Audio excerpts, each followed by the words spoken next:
내가 지난달에 모셨잖아. 왜 또 나야? 난 정말 힘들어. 이번엔 네가 매사. 다들 책임 좀 져.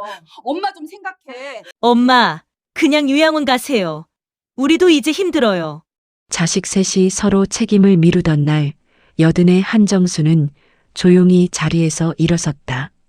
그래, 나도 이제 내 갈 곳을 가야겠구나. 오늘 이야기 속 주인공은 80세 한정순 여사님의 진짜 효도는 돌봄이 아니라 존중이었다. 이야기를 들려드리려고 합니다. 저녁은 평소와 다르지 않았다. 된장국 냄새가 부엌에 맴돌고 한병수는 반찬을 집으며 말했다. 이거 간이 딱 맞네. 자네 손맛은 여전하구먼. 한정수는 미소를 지으며 국그릇을 앞에 밀었다. 평생 이런 식탁이었다. 둘 다 말을 많이 하는 부부는 아니었지만 눈빛만으로도 서로의 하루를 알았다. 그날따라 병수가 젓가락을 내려놓고 가슴을 두드렸다. 여보, 이상해. 가슴이 답답해. 정순이 놀라 다가갔을 때 병수의 얼굴이 허옇게 질려 있었다. 매실 좀 드실래요? 체한 거 아닐까요? 아니야, 이건 좀 다르네. 병수가 말을 잇지 못하고 의자에서 비틀거렸다. 정수는 떨리는 손으로 휴대전화를 꺼내 119를 눌렀다. 여보, 잠깐만 버텨요. 곧 구급차 온대요. 그녀의 목소리는 침착했지만 손끝은 얼어붙어 있었다. 집 앞 흙길로 구급차의 불빛이 번쩍였다. 사위가 달려와 병수를 들것에 올렸다. 정수는 병수의 손을 잡은 채 구급차에 올랐다. 괜찮아요, 여보. 조금만 참아요. 병수의 입술이 파르르 떨리더니 조용히 멈췄다. 여보. 정순의 울음이 구급차 안을 메웠다. 구급대원은 아무 말 없이 심폐소생술을 시도했다. 산소 마스크 속에서 병수의 숨소리가 희미하게 끊어졌다. 심장 박동기 소리가 삑하고 길게 늘어지며 멎었다. 정수는 그 손을 놓지 못한 채 고개를 떨궜다. 장례식장에는 마을 사람들이 모여들었다. 그래도 복 받으셨지. 고통도 없이 가셨잖아요. 요즘은 병원에서 오래 누워 있다 가는 사람도 많다는데 이건 호상이야. 위로의 말들이 이어졌지만 정수는 아무 대답도 하지 않았다. 누군가의 말 한마디가 허공을 때렸다. 자식 셋이면 든든하겠어요. 이제 어머니 편히 사셔야죠. 그 말에 정수는 고개를 끄덕였지만 눈빛엔 공허함이 스쳤다. 이제 나 혼자 남았구나. 눈앞의 향 연기가 천천히 흩어지는 것을 바라보며 그녀는 속으로 되뇌었다. 이 사람처럼 나도 내 집에서 조용히 가고 싶다. 장례가 끝난 뒤 집에 돌아왔을 때 현관문을 여는 순간 낯선 냄새가 느껴졌다. 비누 냄새도 사람 채취도 사라진 공간. 그동안은 늘 두 사람의 숨소리와 말소리가 섞여 있었는데 이제는 그마저 없었다. 정수는 부엌을 천천히 둘러보았다. 식탁 위에는 병수가 쓰던 머그컵이 그대로 있었다. 손잡이에는 그가 마지막으로 잡았던 온기가 아직 남은 듯했다. 정수는 조용히 의자에 앉아 그 컵을 두 손으로 감쌌다. 당신이 없으니까 집이 너무 커. 속삭이듯 말하고 나니 눈물이 흘렀다. 그녀는 손수건으로 닦으며 억지로 웃었다. 내가 울면 당신 혼자 가기 힘들잖아. 울지 말자. 밤이 깊어지자 집안은 더 싸늘해졌다. 문풍지가 울고 바람이 스며드는 소리가 유난히 크게 들렸다. 정수는 불을 껐다. 어둠 속에서 남편의 숨소리가 들릴 듯 말 듯했다. 여보, 나도 곧 갈게요. 근데 조금만 더 기다려요. 그녀는 그렇게 말하며 눈을 감았다. 다음 날 새벽 마을회관에서 들려오는 사람들의 수다 소리가 창문 너머로 스며들었다. 이제 정순 씨도 자식들 집으로 가야지. 혼자 사는 건 위험해. 맞아. 요즘 노인들 혼자 살다가 사고 나면 큰일이야. 정수는 이불 속에서 그 말들을 들었다. 자식들 생각이 났다. 첫째 선이는 식당을 하느라 늘 바쁘고 둘째 민철은 서울에, 막내 지은은 형편이 어려워 몸 하나 겨우 건사한다. 그래도 셋이나 있는데 나중엔 누가 날 챙기겠지. 스스로를 위로하며 기지개를 켰다. 그러나 그 위로는 오래가지 않았다. 점심 무렵 큰딸 선이가 전화를 걸었다. 엄마, 어제는 힘들었죠? 근데 저녁엔 뭐 드셨어요? 그냥 미음 좀 끓여 먹었지. 괜찮아. 엄마, 이젠 혼자 있지 말고 우리 집으로 올라와요. 밥도 해드릴 수 있고요. 됐다, 괜찮다. 내 아버지 혼자 보내놓고 내가 집 비우면 안 될 것 같아. 엄마, 그러다 쓰러지면 어떡해요? 요즘 뉴스 못 봤어요? 정수는 아무 말도 하지 않았다. 전화를 끊은 뒤 남편 사진을 바라봤다. 그 사진 속 병수는 여전히 웃고 있었다. 이 사람 당신 없으니까 애들이 나 걱정한대요. 근데 그 걱정이 꼭 짐 같아요. 그녀는 잠시 숨을 고르고 마당으로 나왔다. 봄 햇살이 따뜻했지만 마음은 차가웠다. 바깥의 고추 모종이 바람에 흔들렸다. 정수는 허리를 굽혀 흙을 만졌다. 이 흙이 제일 내 마음 같네. 차갑고 부드럽고 묵묵하고. 그녀는 그렇게 속삭이며 눈을 감았다. 멀리서 닭 울음소리가 들렸다. 세상은 여전히 평온했지만 정순의 하루는 이미 한쪽이 비어 있었다. 그 빈자리를 메워줄 사람은 아무도 없었다. 그날 밤 그녀는 남편의 낡은 외투를 꺼내 품에 안고 누웠다. 옷에서 희미한 비누 냄새가 났다. 그 냄새를 맡으며 눈을 감자 한 병수의 목소리가 귓가에 들리는 듯했다. 정순아, 너무 애쓰지 마. 이제 좀 쉬어. 정수는 고개를 끄덕였다. 그래요, 여보. 근데 나는 아직 여기에 남아야 하나 봐요. 그 말이 공기 속에 흩어졌다. 그리고 그녀의 눈가엔 한 줄기 눈물이 천천히 흘러내렸다. 남편의 장례가 끝난 지 한 달이 지났다. 한정수는 여전히 하루 3번 밥상을 차렸다. 습관이었다. 국그릇을 놓고 반찬을 가지런히 펴놓은 다음에야. 이제 이 자리에 먹을 사람이 나뿐이구나 하는 생각이 뒤늦게 밀려왔다. 식탁 맞은편 의자는 여전히 병수가 앉던 방향으로 기울어져 있었다. 그는 늘 등을 꼿꼿이 세우고 밥을 천천히 씹는 사람이었다. 정수는 습관처럼 그 방향을 향해 말을 건넸다. 여보, 오늘도 날이 따뜻하네요. 그러다 웃음이 터졌다. 그 웃음은 금세 울음으로 바뀌었다. 밖에서는 봄비가 내리고 있었다. 정수는 처마 밑에 대야를 놓았다. 물 떨어지는 소리가 마당을 채웠다. 빗소리를 들으며 잠깐 멍하니 앉아 있다가 허리춤에 걸린 통증이 느껴졌다. 며칠째 계속된 허리 뻐근함. 병원에 가야 하나. 하지만 시내까지 나가려면 버스를 2번 갈아타야 했다. 혼자서는 자신이 없었다. 결국 핸드폰을 들어 큰딸 박선희에게 전화를 걸었다. 선희야, 엄마가 좀 허리가 아파서 병원 좀 같이 가줄 수 있을까? 엄마, 오늘 점심 대목이에요. 손님 많아요. 내일 안 될까? 그래, 내일 괜찮지. 그럼 내일 보자.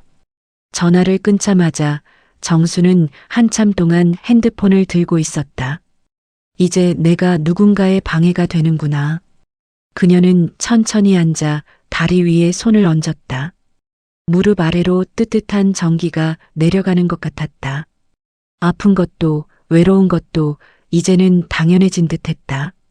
다음 날 선희가 차를 몰고 왔다. 엄마, 일찍 좀 일어나지. 시간이 벌써 이렇게 됐어요. 미안하다. 버스가 너무 끊겨서. 버스는 무슨 버스예요? 콜택시 부르면 되죠. 세상 좋아진 걸 모르시네. 말끝마다 무심한 투였다. 정수는 조용히 창밖을 바라봤다. 도로 옆으로 유채꽃이 줄지어 피어 있었지만 그 노랑빛이 유난히 멀게 느껴졌다. 병원에 도착하자 대기실에는 사람들로 가득했다. 선희는 번호표를 뽑으며 말했다. 엄마, 나 식당 점심시간 전에 돌아가야 돼요. 대충 약만 타요. 알겠죠? 응, 알았다. 의사가 무릎과 허리를 살피며 말했다. 관절염이 심하네요. 너무 무리하지 마시고 따뜻하게 하세요. 정수는 고개를 끄덕였다. 진료가 끝난 뒤 약국 앞에서 선희가 물었다. 엄마, 요즘은 뭐해요? 하루 종일 집에만 있죠? 그냥 밭도 좀 보고 마당에 잡초 뽑고 그래. 에이, 그게 무슨 생활이에요. 서울로 올라오세요. 우리 집 2층 비었어요. 됐다. 나는 여기서 괜찮다. 엄마, 혼자 있다가 쓰러지면 어떡해요. 뉴스 보니까 요즘 그런 사고 많대요. 정수는 대답 대신 웃었다. 그 웃음 속엔 말하지 못할 피로가 묻어 있었다. 사람이 늙으면 무서운 게 외로움이 아니라 눈치더라. 집에 돌아오자 해가 저물고 있었다. 마당에 남편이 심어둔 감나무가 보였다. 나뭇가지를 타고 내려오는 새 한 마리가 정순의 어깨 위로 날아올랐다. 그녀는 잠시 하늘을 올려다봤다. 여보, 이 집엔 나 혼자뿐이에요. 애들은 다 바쁘고 나는 할 일이 없네요. 그 말은 바람에 섞여 사라졌다. 며칠 뒤 다시 전화가 왔다. 이번엔 둘째 아들 민철이었다. 엄마, 거기 아직 계세요? 그 땅 기억하시죠? 응, 내가 서류 맡았던 그거 말이지? 네, 요즘 거기 땅값이 꽤 올랐어요. 이번에 팔면 딱 좋을 것 같아요. 그래. 근데 그럼 나는? 엄마는 누나 집에 좀 계세요. 어차피 혼자 계시기 위험하잖아요. 그럼 나 살 집은? 집도 같이 넘기는 게 좋아요. 그래야 정리 깔끔해요. 잠시 정적이 흘렀다. 전화기 너머로 아들의 숨소리만 들렸다. 엄마, 괜히 걱정 말고 그게 다 엄마를 위한 거예요. 뚝 전화를 끊는 소리가 공기 속에 남았다. 정수는 남편의 낡은 사진첩을 꺼냈다. 두 사람이 젊은 시절 함께 지은 집이 찍혀 있었다. 벽돌을 나르며 땀에 젖은 병수의 얼굴, 그 옆에서 흙 묻은 손으로 미소 짓던 자신의 모습. 그 사진을 쥔 손이 떨렸다. 이 집은 우리 손으로 지은 건데 이제 내 이름도 아니네. 그녀의 입에서 낮은 한숨이 흘러나왔다. 다음 날 동네 이장이 찾아왔다. 정순 씨 들었어요? 아드님이 그 땅 판다면서요. 축하드려요. 축하는요, 내가 어디 가야 할지도 모르는데. 이장은 머쓱하게 웃었다. 요즘은 자식들이 알아서 다 해주잖아요. 편하게 사세요. 정수는 웃지 않았다. 편한 게 뭔지 모르겠어요. 그냥 남의 집살이 하는 기분이 들어요. 해질 무렵 정수는 마당에 나왔다. 감나무 아래에 앉아 손바닥만 한 흙을 쥐었다. 그 흙 냄새 속에는 병수의 땀과 지난 세월이 함께 섞여 있었다. 그녀는 천천히 손을 펴며 중얼거렸다. 이 집이 내 전부였는데 이제는 내가 떠나야 한대요. 그 말이 바람에 실려 흩어졌다. 멀리서 기차 소리가 들렸다. 그 소리는 묘하게 이별의 예고처럼 들렸다. 그날 밤 정수는 한참을 잠들지 못했다. 천장에 비친 그림자가 남편의 어깨선처럼 보였다. 그녀는 베개를 끌어안고 속삭였다. 여보, 나 이제 어디로 가야 할까? 우리 같이 만든 이 집에서 이제 나만 나가야 한대요. 그녀의 목소리가 점점 작아졌다.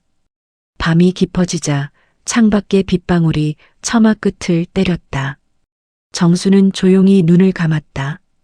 그 소리가 마치 오래전 남편의 숨소리처럼 들렸다. 며칠째 흐린 날이 이어졌다. 한정수는 아침밥을 지으며 습관처럼 2그릇을 꺼냈다가 하나를 다시 찬장에 넣었다. 빈 그릇 하나가 괜히 마음을 허전하게 했다. 그때 전화벨이 울렸다. 발신자는 둘째 아들 박민철이었다. 엄마, 요즘 건강은 좀 어때요? 그럭저럭 괜찮다. 왜 무슨 일 있니? 그 땅 기억하시죠? 거기 이번에 팔아야 할 것 같아요. 요즘 시세가 많이 올랐어요. 정수는 국자를 든 채 그대로 멈췄다. 그 땅을 판다고? 거기 우리 집 있는데? 아, 그건 제가 알아서 정리할게요. 엄마는 누나 집으로 가 계세요. 혼자 계시다 쓰러지면 큰일 나잖아요. 민철의 말투는 부드러웠지만 단호했다. 그래도 그 집은 내 아버지랑 내가 손수 지은 집인데. 엄마, 그 집 낡았잖아요. 솔직히 팔 때 같이 정리하는 게 나아요. 정수는 대답을 하지 못했다. 통화가 끝나고도 한참 동안 핸드폰을 쥔 채 마당으로 나갔다. 비가 갠 뒤라 흙냄새가 진하게 올라왔다. 감나무 아래 앉아 손으로 흙을 쥐었다. 남편 한병수가 벽돌을 쌌던 그날의 모습이 떠올랐다. 정순아, 이 집은 내 손길이 있어야 집이지. 그때 웃던 얼굴이 눈앞에 아른거렸다. 이제 그 집이 더는 자신의 것이 아니라니 세상에서 가장 익숙한 공간이 한순간에 낯설게 느껴졌다. 저녁 무렵 큰딸 선희가 전화를 걸었다. 엄마, 민철이가 전화했죠? 거기 땅 판다면서요. 그래, 들었어. 그럼 이참에 서울로 올라와요. 혼자 계시는 것도 그렇잖아요. 됐다. 나는 그냥 여기 있을란다. 엄마, 너무 고집 부리지 말아요. 요즘은 다들 그렇게 정리하고 살아요. 내가 정리할 게 뭐 있다고 그래. 여기 내 집이야. 그 말 끝에 정순의 목소리가 조금 떨렸다. 엄마, 집 명의는 민철이 이름이잖아요. 결국 그 땅도 걔 거예요. 그 말에 정수는 아무 말도 하지 못했다. 내일 가서 도와드릴게요. 짐도 좀 미리 챙겨야죠. 뚝 전화를 끊는 소리만 남았다. 밤이 깊었다. 정수는 불을 끄지 못한 채 거실에 앉아 남편의 사진을 바라봤다. 여보, 당신이랑 나 평생 모은 돈으로 벽돌 하나하나 쌌던 그때 기억나요? 사진 속의 병수는 여전히 미소 짓고 있었다. 당신 떠난 지 얼마나 됐다고 벌써 이 집을 비워야 한대요. 그녀는 천천히 손을 뻗어 사진틀을 어루만졌다. 사진의 표면이 차가웠다. 눈물이 손등을 타고 떨어졌다. 이튿날 마을 사람들에게 소문이 퍼졌다. 정순 씨 그 땅 판대요. 아드님이 서울서 내려왔다더라. 이웃 김 씨 아주머니가 찾아와 말했다. 요즘은 다 자식들이 알아서 해줘요. 편하게 사세요. 편하게? 정수는 웃었다. 내 손으로 읽어놓은 걸 남이 정리해주는 게 편하다고요? 말끝이 부드러웠지만 그 안에는 쓸쓸한 냉기가 배어 있었다. 며칠 뒤 아들 민철이 내려왔다. 엄마, 계약 날짜 잡았어요. 다음 주에 정리할게요. 그래, 알았다. 짐은 제가 트럭 부를 테니까 그 전에 챙겨두세요. 정수는 아무 말 없이 방 안으로 들어갔다. 벽장 문을 열자 낡은 이불과 병수의 외투가 보였다. 그녀는 외투를 꺼내 무릎 위에 올려놓았다. 손끝에 닿는 촉감이 익숙했다. 그 외투엔 여전히 세탁비누 냄새가 남아 있었다. 그녀는 그 냄새를 맡으며 한참을 앉아 있었다. 당신 떠난 자리, 이제 나도 떠나야 하나 봐요. 며칠 후 아들이 트럭을 몰고 왔다. 집 앞에 서서 정순을 향해 말했다. 엄마, 이불은 안 가져가도 돼요. 새로 사드릴게요. 아니다. 이건 내가 손수 짠 거야. 그냥 둘래. 엄마, 그거 너무 낡았잖아요. 낡아도 좋아. 내 손때가 묻은 거니까. 민철은 한숨을 쉬며 트럭 문을 닫았다. 그 소리가 마치 마지막 인사처럼 무겁게 울렸다. 이웃들이 마당으로 나와 배웅을 했다. 정순 씨, 어디 가요? 딸 집으로 가려고요. 그래도 아쉬울 텐데. 이제 뭐 세상이 다 그런 거지요. 정수는 짐 가방을 들고 뒤돌아보았다. 집 창문마다 햇빛이 스며들고 있었다. 햇살이 닿은 벽에는 병수의 그림자가 어른거리는 듯했다. 그녀는 마지막으로 마당 한가운데 서서 말했다. 여보, 나 먼저 가요. 당신이 만든 집, 이제 내가 못 지켜요. 바람이 스쳤고 감나무 잎이 몇 장 떨어졌다. 트럭이 시골길을 벗어날 때까지 정수는 창밖을 바라봤다. 흙먼지가 일고 집이 점점 멀어졌다. 그녀의 눈가에 눈물이 맺혔다. 이제 정말 끝났구나. 그 말은 입 밖으로 나오지 않았다. 그저 손끝으로 낡은 외투의 주름을 만지며 그녀는 조용히 고개를 숙였다. 밖에서는 봄바람이 불었다. 그리고 그 바람 속에 한 여인의 지난 세월이 천천히 흩어졌다. 한정수는 결국 큰딸 박선희의 집으로 옮겨왔다. 서울의 복잡한 공기는 시골의 바람과는 달랐다. 숨이 막히는 듯한 빌딩 사이를 지나 도착한 집은 1층은 식당, 2층은 주택, 그 위에 다락방 같은 좁은 방 하나가 있었다. 엄마, 이리 올라오세요. 거기 계시면 손님들 다 봐요. 딸의 목소리는 상냥했지만 이미 어딘가 경계가 느껴졌다. 정수는 미소를 지으며 계단을 올랐다. 손에 든 짐은 무겁지 않았지만 그 한 걸음 한 걸음이 마음을 짓눌렀다. 다락방 문을 여니 손녀가 쓰던 분홍 커튼이 달려 있었다. 작은 책상, 오래된 인형 하나, 그리고 벽에 남은 학습지 자국들.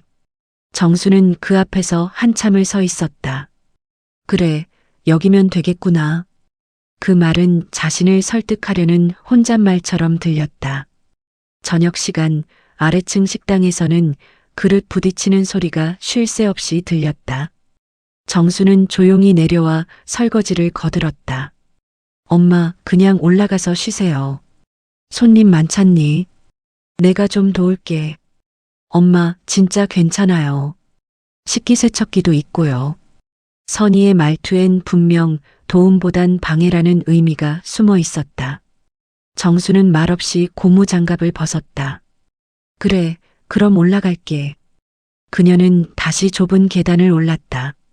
무릎이 시큰거렸지만 얼굴에는 아무 내색이 없었다. 밤이 되자 아래층에서 낮은 목소리가 들려왔다. 사위의 목소리였다. 우리 언제까지 이렇게 모시고 살아야 돼? 엄마가 우리 집에 오신 뒤로 가게 일도 꼬이고 분위기도 이상해. 조금만 참아. 그래도 엄마잖아. 그럼 형이 모시든가. 왜 우리가 다 떠안아야 돼? 그 말은 칼날처럼 정순의 가슴을 파고들었다. 그녀는 조용히 불을 끄고 담요를 가슴까지 끌어올렸다. 이 나이에 내가 짐이 됐구나. 천장에 비친 희미한 불빛이 눈물에 번졌다. 다음 날 아침 정수는 평소보다 일찍 일어났다. 딸이 출근 준비를 하는 부엌에서 조용히 밥을 지었다. 식탁 위에 김치, 미역국, 계란찜을 올려놓았다. 엄마, 이게 다 뭐예요? 그냥 어제 반찬 남은 거로 차려봤다. 다 좋은데요. 너무 신경 쓰지 마세요. 손님 아침 준비도 해야 되니까요. 그 말은 분명 감사의 뜻이었지만 동시에 하지 말라는 경계이기도 했다. 정수는 미소를 지으며 고개를 끄덕였다. 그래, 알았다. 그녀의 손끝엔 여전히 식기세제 냄새가 배어 있었다. 오후가 되자 손님 몇이 다녀갔다. 정수는 식당 한켠 의자에 앉아 손녀의 사진을 바라봤다. 이 아이가 대학 다닐 때도 내가 밥을 싸줬는데. 그녀는 혼잣말처럼 중얼거렸다. 그때 아래층 문이 열리며 사위가 들어왔다. 어머니, 다락방 문 닫을 때 소리 좀 안 나게 해주세요. 손님이 놀라요. 아, 그래. 조심할게. 정수는 그가 돌아서자마자 입술을 깨물었다. 그녀는 다시 계단을 올라가며 조심스레 문을 닫았다. 잠깐의 쿵 소리조차 자신이 내뱉은 죄처럼 느껴졌다. 밤이 깊어갈 무렵 식당 불이 모두 꺼지고 정적이 찾아왔다. 정수는 방 안불을 끄고 가만히 앉아 있었다. 창밖으로 빌라 불빛이 희미하게 번졌다. 그녀는 다락방 창문을 살짝 열었다. 바깥의 바람은 서늘했지만 그 냉기가 오히려 마음을 진정시켰다. 그 순간 아래층에서 또다시 사위의 목소리가 들렸다. 언제까지 이렇게 살 거야? 장모님 모시고 사는 거 나밖에 없어? 조용히 해. 엄마 들으면 상처받아. 그럼 형한테 전화해. 난 진짜 힘들어. 그 대화는 더 이상 이어지지 않았다. 정수는 눈을 감았다. 내가 없어야 이 집들이 편하겠지. 그녀는 천천히 몸을 돌려 가방을 꺼냈다. 옷 몇 벌과 남편의 사진 한 장을 넣었다. 그리고 손으로 문을 쓸어내렸다. 이 집에서도 나는 잠시 머물다 가는구나. 이튿날 새벽 딸이 식당 문을 열자마자 놀란 얼굴로 다락방을 올려다봤다. 문은 열려 있었고 방 안은 텅 비어 있었다. 탁자 위에는 메모 한 장이 남겨져 있었다. 선이야, 미안하다. 너도 내 삶이 있지. 엄마는 잠시 다른 데로 가 있을게. 그 글씨는 곱고 단정했다. 딸은 종이를 쥔 채 한참을 서 있었다. 식당 문 밖으로 새벽 햇살이 들어왔다. 먼지 사이로 빛이 흩어졌다. 그 순간 그녀는 알았다. 어머니가 단순히 떠난 게 아니라 스스로의 자리로 돌아간 것임을. 그 시각 정수는 버스 창가에 앉아 있었다. 손에는 남편의 사진이 들려 있었다. 사진 속 병수는 여전히 온화하게 웃고 있었다. 여보, 이제 나 서울로 가요. 근데 이번엔 당신 없는 서울이네. 그녀의 입가에 미묘한 미소가 번졌다. 그 미소는 슬픔이 아니라 체념과 평화의 경계에 있었다. 버스가 천천히 움직였다. 창밖으로 식당 간판이 멀어졌다. 그리고 그녀의 지난 시간들도 함께 멀어져 갔다. 서울 도심의 아침은 늘 분주했다. 한정수는 둘째 아들 박민철의 집 현관 앞에 서 있었다. 엄마, 올라오세요. 엘리베이터 타면 돼요. 민철의 목소리는 친절했지만 어딘가 익숙지 않았다. 그녀는 조심스레 현관문을 넘었다. 새 아파트의 공기엔 청소기 냄새와 방향제 향이 섞여 있었다. 정수는 신발을 벗고 거실을 둘러봤다. 모던한 인테리어, 반짝이는 식탁, 벽걸이, TV. 모든 게 깨끗하고 반듯했지만 자신이 설 자리는 보이지 않았다. 어머니, 이쪽 방에 계시면 돼요. 며느리 김수경이 미소를 지으며 문을 열었다. 그 방은 다용도실과 가까웠다. 세탁기와 창문 사이에 작은 침대 하나가 놓여 있었다. 여기서 주무시면 편하실 거예요. 조용하고 햇빛도 잘 들어요. 정수는 고개를 끄덕였다. 그래, 괜찮다. 어디든 따뜻하면 되지. 그 말 뒤로 그녀의 손끝이 살짝 떨렸다. 며느리는 처음 며칠간 정성을 다했다. 밥도 차려주고 말도 예의 바르게 했다. 하지만 그 친절은 점점 피곤으로 변해갔다. 정순이 걸레를 들면 제가 할게요. 식탁을 차리려 하면 어머니, 그냥 쉬세요. 그녀는 아무 일도 하지 못한 채 하루를 보냈다. 낮에는 TV 소리를 줄이고 저녁엔 발소리를 죽였다. 그녀가 움직일 때마다 공기가 살짝 얼어붙는 듯 했다. 며느리는 점점 눈치를 보지 않으려 애썼다. 그러나 작은 한숨 하나에도 예민해졌다. 어머니, 힘드시면 요양보호사 불러드릴까요? 아니야. 내가 아직은 내 손으로 밥 먹을 수 있어. 그래도 너무 무리하지 마세요. 그 대화 뒤로 정수는 웃었지만 밤이 되면 잠을 이루지 못했다. 그녀는 속으로 중얼거렸다. 나는 왜 쉬어야만 하는 사람이 되었을까? 누군가에게 불편이 되는 존재라니. 며느리 수경은 결국 주말에 가방을 챙겼다. 당분간 친정 좀 다녀올게요. 그래, 다녀와라. 정수는 애써 담담히 말했다.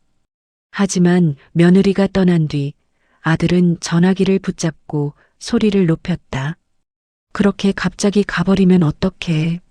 엄마가 불편하게 한 것도 없잖아. 정수는 그 말에 가슴이 철렁 내려앉았다. 그녀는 조용히 방문을 닫고 손으로 귀를 막았다. 내가 또 문제구나. 그 말은 속삭임이 아니라 자책이었다.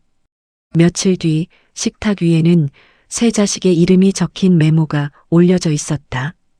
이번 주 일요일 엄마 문제 상해. 정수는 그 글씨를 바라보다 손끝으로 천천히 구겼다. 하지만 일요일 결국 세 남매가 모였다. 큰딸 박선희가 먼저 입을 열었다. 올케가 나갔다잖아. 나도 식당 일 때문에 도저히 못 모셔. 막내 박지은이 고개를 숙였다. 언니, 나 사정 알잖아. 나도 월세 내기도 빠듯해. 엄마 모시라고 하면 나 정말 힘들어. 민철은 팔짱을 끼고 앉아 있었다. 그럼 어떻게 해요? 돌아가면서 모셔요? 일주일씩?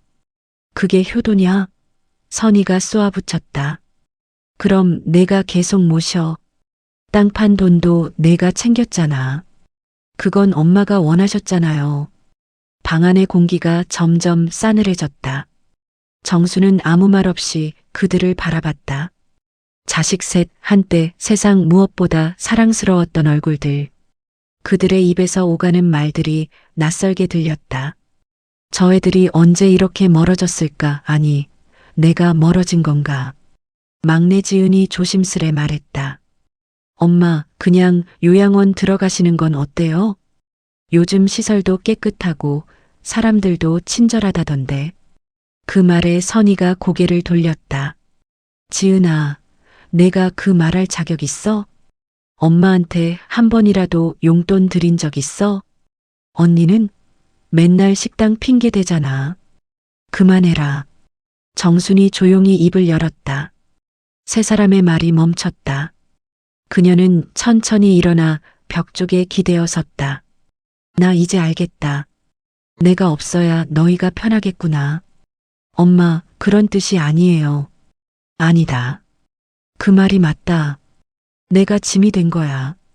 정순의 목소리는 떨리지 않았다. 나 이제 요양원 갈란다. 너희가 싫어서가 아니라 너희가 나 때문에 더는 싸우지 않게 하려고. 세 자식은 입을 다물었다. 누구도 그녀를 붙잡지 않았다. 그날 밤 정수는 작은 가방 하나를 꺼내 옷을 개기 시작했다. 남편의 사진, 오래된 손수건, 그리고 손때 묻은 묵주. 그녀는 그것들을 조심스레 넣으며 중얼거렸다.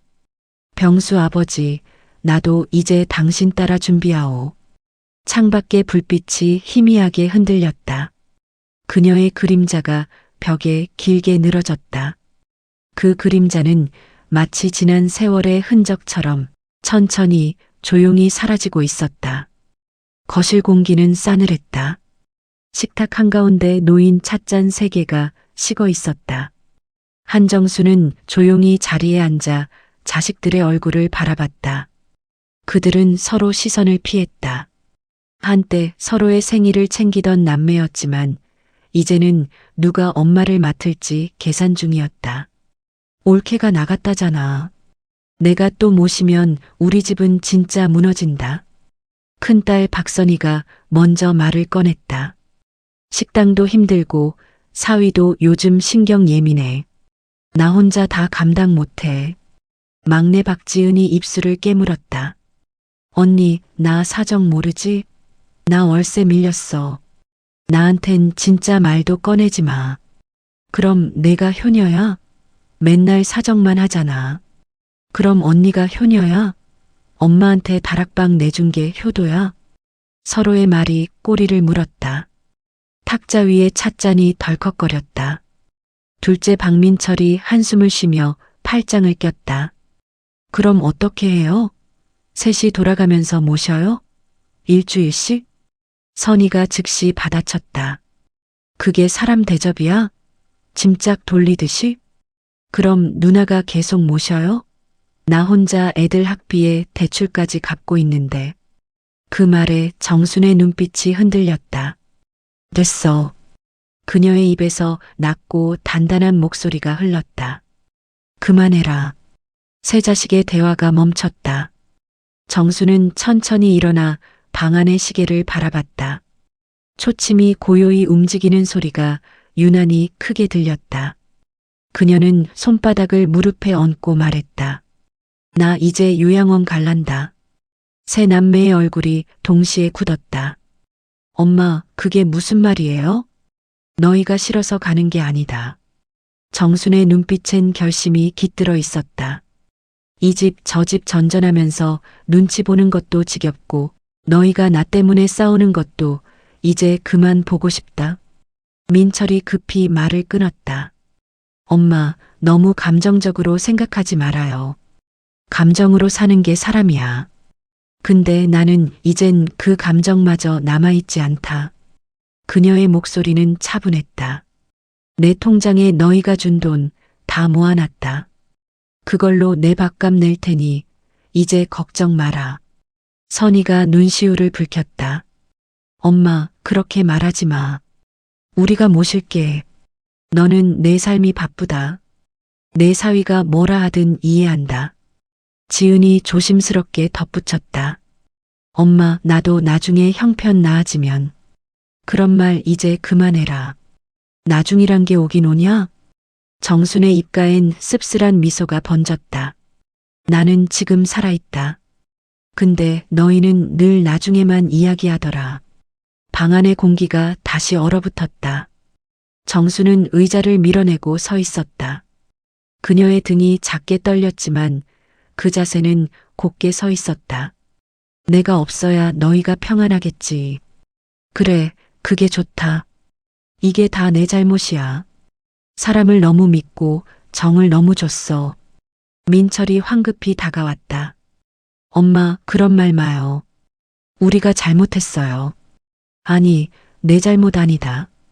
자식이 부모 버리는 게 아니라 부모가 자식을 떠나는 거다. 그게 더 덜 미안하다. 선희가 울음을 터뜨렸다. 엄마, 요양원이 뭐가 좋아요. 거기 냉정하잖아요. 정수는 잠시 그녀를 바라보다 말했다. 냉정해도 괜찮다. 나는 그 냉정함 속에서라도 내 자리를 찾고 싶다. 그녀는 천천히 옷장으로 가서 낡은 가방을 꺼냈다. 그 안에는 이미 짐이 반쯤 쌓여 있었다. 손수건, 오래된 사진첩, 남편의 외투 한 벌. 모든 준비가 오래전부터 되어 있었던 듯했다. 막내 지은이 그 모습을 보며 손으로 입을 막았다. 엄마, 정말 갈 거예요? 정수는 고개를 끄덕였다. 그래. 너희는 이제 너희 삶 살아라. 나는 내 남은 날을 내가 선택해서 살련다. 그녀는 신발을 신으며 덧붙였다. 사람은 늙으면 몸보다 마음이 먼저 갇히는 거더라. 나는 그 감옥에서 나가고 싶다. 문이 닫히는 소리와 함께 집안의 시간도 멈춘 듯했다. 세 자식은 아무 말도 하지 못했다. 그저 정순의 뒷모습이 엘리베이터 문 사이로 사라지는 걸 바라봤다. 민철이 천천히 손으로 머리를 감쌌다. 엄마가 진짜 가버리셨네. 선희는 식탁에 앉아 있었다. 그녀의 눈앞엔 미처 치우지 못한 찻잔 3개가 놓여 있었다. 따뜻해야 할 차는 이미 식어 있었다. 그때 문틈으로 바람이 스며들었다. 그 바람이 찻잔의 표면을 흔들며 잔물결을 만들었다. 그 물결이 세 자식의 얼굴 위에 반사되어 마치 한 여인의 조용한 결심이 아직 그 자리에 남아있는 듯했다. 새벽 공기가 유난히 차가웠다. 한정수는 부엌에서 마지막으로 밥솥 뚜껑을 열었다. 남은 쌀을 손으로 쓸어 담으며 혼잣말했다. 이젠 이 밥 냄새도 못 맡겠네. 그녀는 그 말을 끝으로 손을 털었다. 집안 구석구석을 둘러보며 불을 껐다. 남편의 사진 앞에 잠시 서서 묵주를 한번 쥐었다가 내려놓았다. 여보, 나 이제 정말 가요. 현관문을 닫는 소리마저 조심스러웠다. 계단을 내려오는데 무릎이 시큰거렸다. 그래도 걸음을 멈추지 않았다. 트럭도 버스도 타지 않고 천천히 걸었다. 이른 아침에 골목은 사람 하나 없었고 창문마다 불빛이 희미했다. 그녀는 가로등 아래에서 잠시 멈춰 하늘을 올려다봤다. 회색 구름이 느리게 흘렀다. 그래, 이젠 나도 흘러가야지. 요양원까지는 1시간 거리였다. 버스 창가에 앉은 정수는 가방을 무릎에 올려놓고 손으로 꼭 쥐었다. 창밖의 풍경은 빠르게 지나갔지만 마음은 느리게 움직였다. 전봇대, 편의점, 어린이집 간판. 그 모든 것이 자신이 살던 세상의 흔적 같았다. 남편과 함께 장 보러 가던 시장길을 스쳐 지나갈 때 정수는 눈을 감았다. 이 길도 이제 마지막이네. 요양원 입구엔 겨울 햇살이 비스듬히 내리쬐었다. 작은 정문 옆에 있는 나무 간판엔 은혜 요양센터 마음이 쉬어가는 곳이라고 적혀 있었다. 정수는 그 문을 천천히 밀었다. 안쪽에선 따뜻한 공기와 함께 간병인의 목소리가 들려왔다. 어서 오세요, 어머님. 입소 등록하러 오셨죠? 그녀는 고개를 끄덕였다. 예, 혼자 지낼 방이면 돼요. 짐은 이것뿐이세요? 예. 오래 있을 것도 아니니까요. 서류를 작성한 뒤 직원은 조심스레 물었다. 보호자분은 안 오셨어요? 정수는 잠시 웃었다. 오면 또 올 테니까 그냥 혼자 왔어요. 그녀의 웃음엔 체념보다 단정함이 있었다. 방으로 안내받는 동안 요양원 복도를 따라 석양빛이 길게 드리워졌다. 창문마다 누군가의 인생이 조용히 흘러가고 있었다. 방은 작았지만 햇살이 따뜻했다.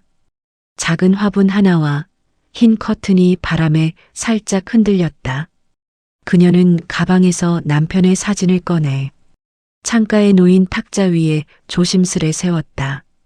그리고 직원에게 종이 한 장을 건넸다. 이거 애들이 오면 전해주세요. 예, 꼭 전달드릴게요. 정수는 고개를 끄덕이며 말했다.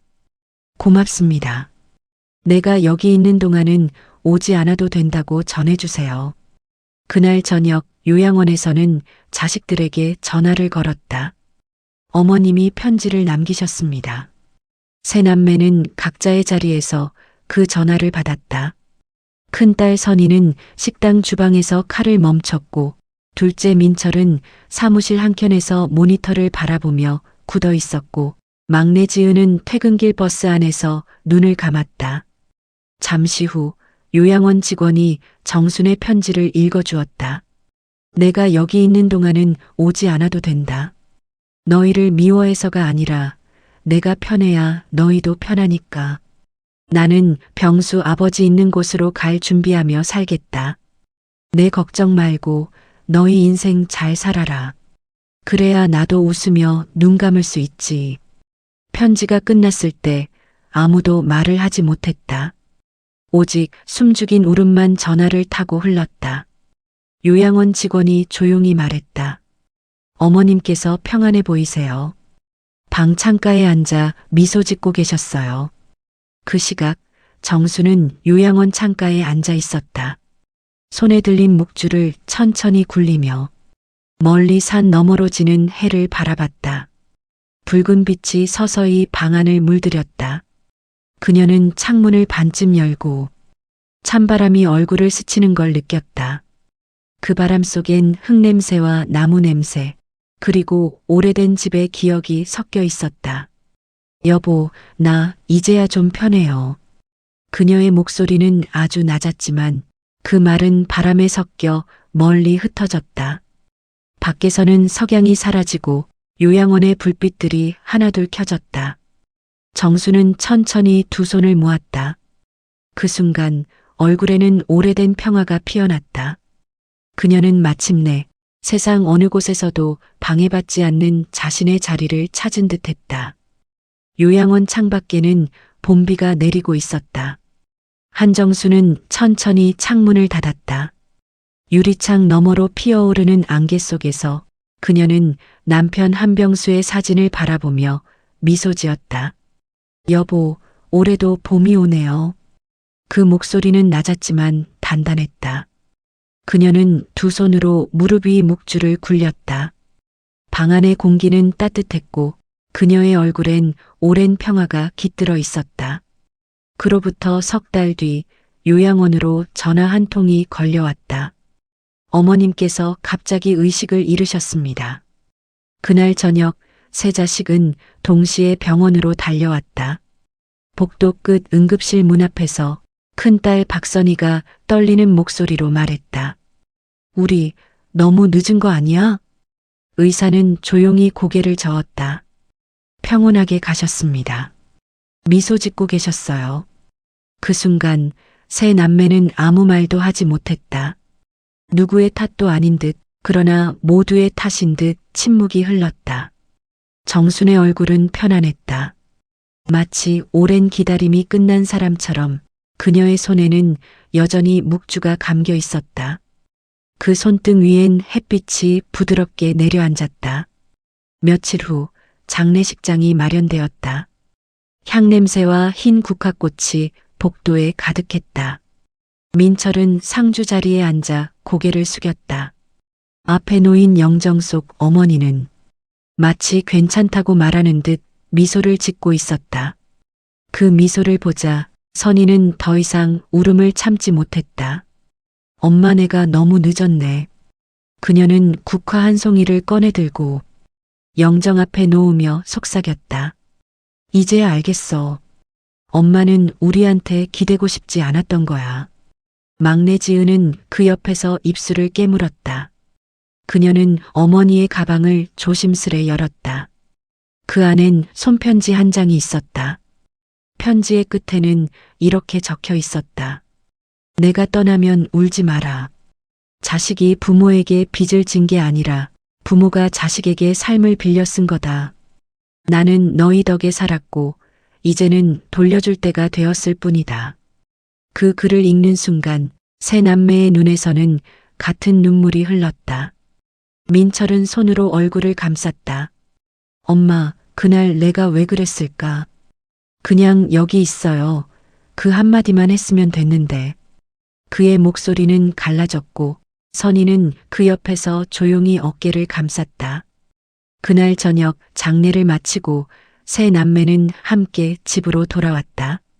오랜만에 모인 식탁 위엔 정순이 즐겨 만들던 된장국이 올려져 있었다. 누가 먼저 끓였는지는 아무도 몰랐다. 식탁 위 김이 올라오자 세 사람은 한동안 아무 말도 하지 않았다. 그 향기 속엔 어머니의 손맛이, 그 침묵 속엔 평생 쌓인 미안함이 흩어져 있었다. 며칠 뒤 선희는 요양원으로 다시 찾아갔다. 관리자는 그녀를 보고 말했다. 어머님 방은 아직 그대로예요. 방 안은 조용했다. 탁자 위엔 시든 화분과 낡은 사진 하나가 있었다.